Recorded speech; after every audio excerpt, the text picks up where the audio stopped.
How is it going, guys? My name is Wanted and welcome back to Katawa Shojou. And it's been quite a few days since I've recorded this because, you know, I have to get TBU uploads done at the end of the week, and then, yeah, I haven't really had time to record this. So I'm hoping to do a bit of a bulk session here, so strap in and, yeah, you'll enjoy this, I hope. If you don't, then feel free to leave.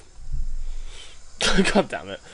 But yeah, in the last episode we kind of realised that Emmy is very emotionally unavailable, and I'm probably going to fuck this right up, and I'm probably going to end up getting the bad end. So, we'll see. Well, we're here. Emmy grabs my hand almost as soon as we've stepped off the bus. She starts heading down the streets almost immediately. Come on, we've got a couple blocks until my place. What? Oh, okay. I follow Emmy down the street, watching her confident stride. She's setting kind of a quick pace for just a walk. I guess she's anxious to get there. So, does your mom do this sort of thing often? Nah, not too frequently. Mom's never been much for playing hostess. Oh yeah? Yeah, my dad was always the one pushing her to have people over. This sudden and unprompted reference to her father catches me off guard. And from the look on Emmy's face, I'm not sure she meant to mention him. I think I've only ever heard her talk about him once. All I remember is that Emmy's mom told me he wasn't around anymore. Oh? Your mom prefers solitude? Amy laughs, either from relief that I didn't ask about her father, or from finding my statement actually funny. Not at all. She's why I'm such an outgoing person, you know. She just prefers to be a guest rather than a hostess. It's less stressful that way, or so she says. Clearly she's never had to meet her girlfriend's mother for dinner. Amy giggles again and speaks in a teasing tone. Nervous, HISAO? Of course he's gonna be nervous! He's meeting your mom, and you've just said that you don't think you'll ever get close to him. You shouldn't be, you know. It's not that big a deal. Just dinner at my house, that's all. Yeah, but have you ever brought a boyfriend home? I confess that part of me dreads hearing to hear... God damn it, of course he doesn't want to hear the answer to that. No one would. I know very little of Emmy's past relationships. I don't even know if there were past relationships. No, I guess I haven't. Hey, maybe this really is kind of a big deal after all. Oh good, now I feel twice as nervous. Though to tell the truth, I'm pretty happy to hear that I'm the first one. Maybe we've got something special after all. We'll see. We'll see. Bolstered by this new thought, I've managed to calm down considerably by the time Emmy knocks on her front door. Hey Mom, open up, we're here! The door swings open and Miss Ibarazaki stands grinning at her daughter. The grin is still surprisingly similar to Emmy's. I'm never going to get used to that. That's different eye colour, which is funny. You know, what voice did I give her? You know, people normally wait a few minutes before they start shouting at the door. And mothers usually say hello to their daughters instead of scolding them right away. Ah, of course. Welcome home, dear. I've missed you. I'm just going to stick with that for now. It seems fun to do. An affectionate hug later, we're inside. And it is only then that Emmy's mom seems to remember that I'm actually here. And hello to you too, HISAO. How are you? I'm quite well, thank you. Nice to not have to worry about school for a bit. Ah, yes, you've finished up your exams, haven't you? That must be quite a relief for you both. It's certainly a weight off of my mind, that's for sure. Mine too. I think I've slept well for the first time in weeks last night from relief alone. If this news is a surprise to Emmy's mother, she doesn't show it. Still, her response betrays a note of interest. Is that so? I'm very glad to hear that, Emmy. You know I get worked up when you get all wound up about, well, exams. Certainly Emmy's mother knows something I don't. Or rather, she doesn't know that Emmy's told me about the nightmares. It's interesting, being able to observe how Miss Ibarazaki covers for Emmy. That protective instinct to make sure that I don't know any more than Emmy's willing to tell me. I wonder if Miss Ibarazaki will figure out that I know about the nightmares. Or is she just keeping everything secret from everybody? Yeah, it's not been as bad this year as in the past. HISAO helped me to stay focused. Okay, I know that's not true. She even cut off contact outside of school hours during exam week. But she did see me during the day, and she told me more than once that the morning run was the only thing she looked forward to during exams, so maybe it's not that much of a lie. Either way, to hear that being around has helped even a little makes me feel a bit better. Emmy's mother raises an eyebrow at this statement. Either she doesn't believe Emmy, or she's as surprised as I am. Well then, it appears it's a good thing you two have become so close. What am I doing? I'd tell you to take good care of my daughter, HISAO, but it looks like you're already doing that. Emmy grins at this and seems to take pride in my having managed to integrate myself so What is that? Ingratiate. That's something to do with gratitude? I don't know. I did English, and there are certain words that are being used here that I just don't understand. Ingratiate. I don't know. Actually, I'd say your daughter's been the one taking care of me. She's gotten me out and running. I've probably been more active since meeting her than I ever was. Even before, I'd actually never thought of it that much, nor had I ever appreciated the humour in it. I wasn't too active before the heart attack. Pick-up games of soccer don't really count since they weren't that common. So now that I know that for sure that I have a weak heart, now I run every day, pushing my luck with the help of my medication. I chuckle quietly, and then realise that I never finished my sentence. Well, before I had my heart attack and wound up at school here. It comes out so casually. There was a time that I would have thought twice about talking about what was wrong with me at all. But now, it just seems so silly to care, especially in the company of Emmy and her mother. If Emmy can be cavalier about her disability, then so can I. I think back to the track meet where Emmy declared herself the fastest thing on no legs. The fact of her obvious loss has never seemed to bother her, at least not in public. I mean, you can't make assumptions like that. It's obviously going to be bothering her. I mean, imagine if you had an arm, right? If you had an arm, then suddenly, arm's gone. You have no arm anymore, and you're just walking around with a stump. Obviously, it's going to affect you. It's not going to... You're not going to really ever get over it. You'll learn to live with it, but you won't ever properly get over it, so it's always going to be haunting you. So, of course it's going to be bothering her. Maybe not letting it show so often, but it will be there in the background. Also, I'm going to take a moment to appreciate how messy this kitchen looks. There's cutlery and pots out everywhere. There's stuff strewn all over the counter. It looks like a nice kitchen, but it just looks very messy. You'd think that if she's having a daughter's boyfriend over, she'd at least clean up. Being stuck in the wheelchair frustrated her, I know, but even that was something she dealt with on her own, despite my efforts to the contrary. Well, to be fair, you had anal sex with her. That might have helped. Emmy has a way of bringing out the more active side in people. I've never quite figured out how she does it. Those puppy dog eyes she gets for starters. I'm not surprised that she managed to rope you into an exercise routine. If Rin weren't just as stubborn as she is, I'm sure that Emmy would have gotten her out and running with you too. Oh, that reminds me. Rin says hello. I drift to the outer edge of the conversation again as we move into the dining room to eat. It smells delicious in here, and the spread that Emmy's mom has produced is impressive. I mean, it kind of looks like it's an empty table. It doesn't look that impressive. Whoa. Oh my god. You've managed to you've made enough to feed an army in here. Is it too much? Well, you can always take some leftovers with you when you go. That sounds great. I can only handle cafeteria food for so long. Something home-cooked would be a welcome change of pace. What he said. Thanks, Mom. The food tastes as good as it smells, and there's a lull in the conversation while we all dig in. Emmy assaults her plate with the usual amount of gusto, and I will admit that I set a pretty fast pace myself. So, HISAO, I hear that you and my daughter here have gotten rather close, You could say that again. Hey, Haunter? Yeah, you can. The urge to say something like, not really, is so strong that I open my mouth to say it, but then reassert control. We are close. There's no getting round it. I mean, Emmy's brought me here, hasn't she? Fortunately, both Emmy and her mother seem to take my reaction as a sign that I'm caught off guard rather than considering saying something cruel. Heh, I suppose we have. I blame the morning runs myself. You make it sound like a bad thing, HISAO. Well, I, for one, found it a relief. Why's that? Emmy's always been a popular girl, but never made many close friends. This is a bit of news to me. I've always seen Emmy chatting with her classmates in the hallways, and certainly the whole track team seems to love her.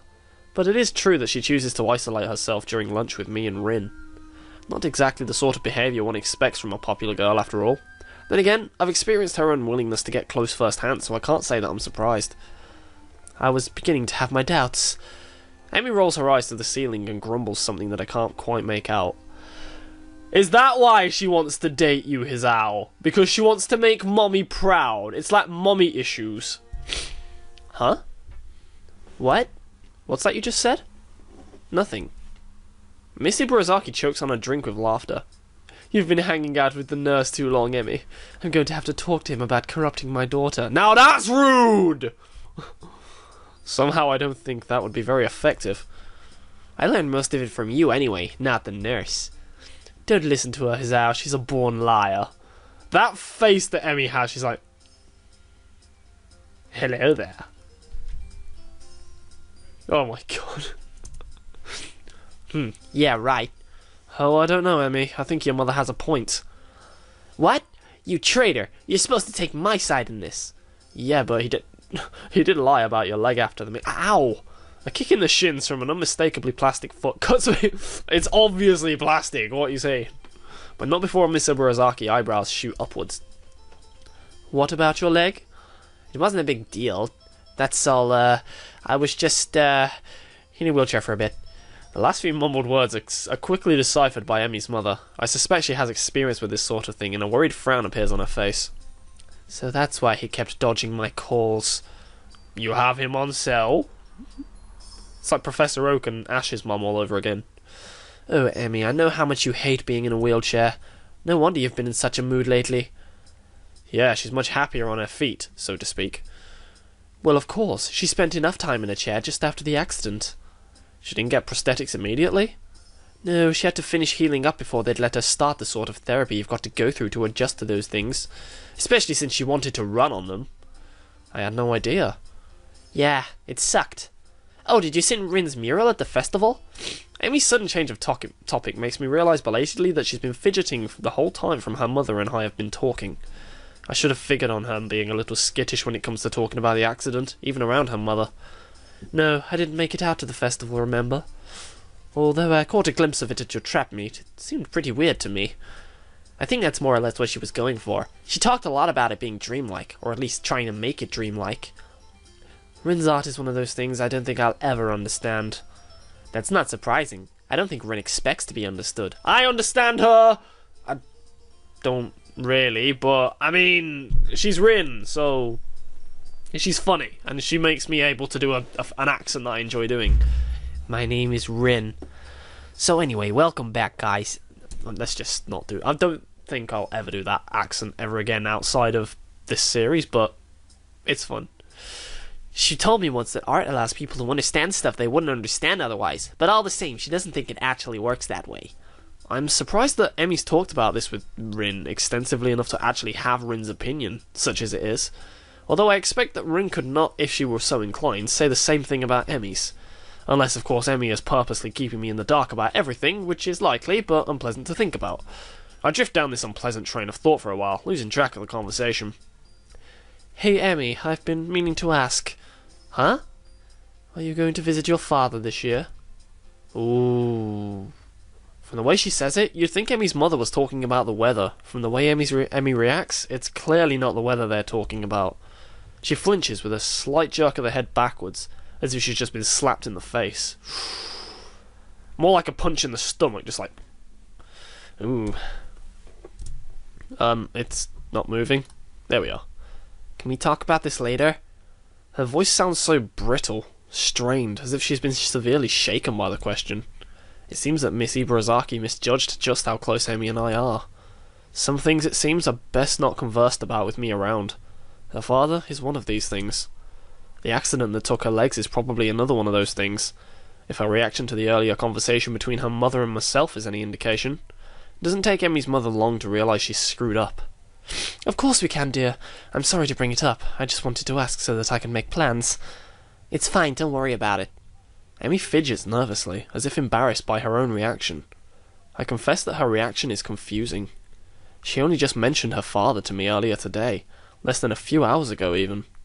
Why does a simple question about when she'll visit her father cause such a strong reaction? Unless whatever serenity she claimed to have reached by means of our talk the previous evening has suddenly evaporated. Or it didn't help as much as she thought. Or claimed. I'll, be right back. Gotta visit the little girl's room. Bye, Emmy. This got awkward. Emmy gets up suddenly and leaves the table, leaving me and Miss Iburazaki alone. I'm a little conflicted. Should I go after her, or should I stay here? It's obvious that Emmy's departure was not based on the call of nature. Something's bothering her and I have to know what it is. The only way to find out is go to the source, and the source is currently pretending that she has to use the toilet. I excuse myself politely from the table and head that way, only to catch sight of Emmy not in the bathroom, but in the kitchen, just next to the living room. Emmy's left the door open, and as I approach, I can see that she's holding onto the table in an attempt to compose herself, an effort that fails as soon as I open my mouth. Doesn't look like nature's call was that urgent. Emi jumps and glares at me. What are you doing here?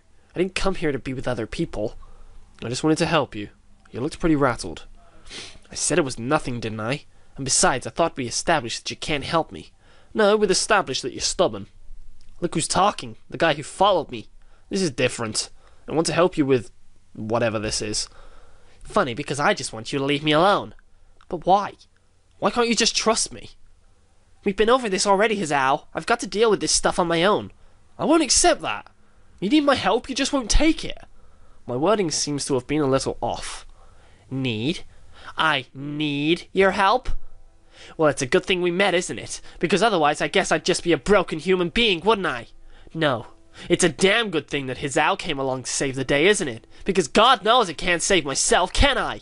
I'm just the poor, emotionally damaged girl with no legs, right? Emi, you know I don't think that. Really? Because if you thought differently, then I don't think you'd be here saying I need your help. I've gotten pretty far in life as a normal human being without you. So what? Nothing we shared was important? I'm just a guy who hangs out with you? You're my boyfriend, HISAO, not my savior. Well, no. That much is obvious. You won't even consider that I could be a help to you, will you? You'll just bottle it all up and hope that a run will solve your problems. Or you'll come visit me and we'll fool around until you feel better. That's not being a healthy human being, Emi. That's not what a relationship means. Well, it's what it means to me right now, HISAO. I wish... She seems to reconsider her words just then. A flicker of pain, of doubt on her face. For a moment, I think she's about to cry. But the moment passes, and now she's composed herself again. Whatever that wish was will have to go unspoken. Look, I can't do this right now. What? Have a serious conversation? Be open? Be honest? Give a damn about anyone besides yourself and your problems? What do you know about my problems? Nothing! You don't know what I've been through, so don't pretend that you do! I know you have nightmares, and I know your father's gone. What happened to him? Emi jerks backwards as if I've just slapped her. That brittle quality has gotten back into her voice. That's enough. This is stupid. This whole conversation has just been variations on Emi stonewalling me. What? You won't even answer that question? Fine. Keep your secrets. They can lie in that grave as far as I'm concerned. Emi's eyes widen in shock. When she speaks again, it's in a voice that is low dangerous. Get out of my house, HISAO. The sudden change in her tone snaps me out of my self-righteous anger and makes me realise with a dawning horror what I've just said. Emi, I didn't mean... I said go, HISAO. Tell my mother that she cooked a wonderful meal, but you've forgotten a prior engagement, and get out of my house. She's trembling now, shaking with anger, or sadness, or determination. The voice is still low, controlled, almost a growl. I reach out an arm to put on her shoulder, to apologise for going too far, but she jerks away from my touch. Get out! What can I do? I walk out of the kitchen and go to the living room, make my apology to Miss Ozaki and let myself out. Woi! Jesus Christ, HISAO!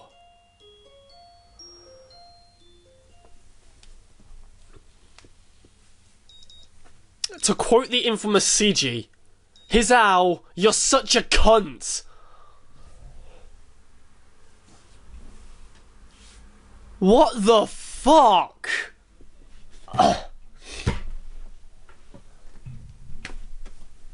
Jesus Christ, why would you say something like that? Oh my God! What is wrong with him? You're having an argument with her, sure, but you never say something like that. Oh my God! Why would you do that? You've just pissed her off when she's trying to compose herself, and it felt like she was actually trying to open up to you during there. She just wasn't ready yet. You've got to let her do it in her own time. You can't force her to tell you what's on her mind 24/7 whenever you feel like it. You don't get the right to understand other people when you want to. You have to earn the trust. You have to earn the right to be important enough to that person to actually get them to trust you enough to say it. God! That's annoyed me now. Anyway, guys, that's where I'm going to end this episode. So thank you very much for watching. I hope you have enjoyed this episode. If you have, don't forget to leave a like and all of that good stuff. And I will see you in the next episode. Have a great day and a great life, and I will see you later. Take care of yourselves.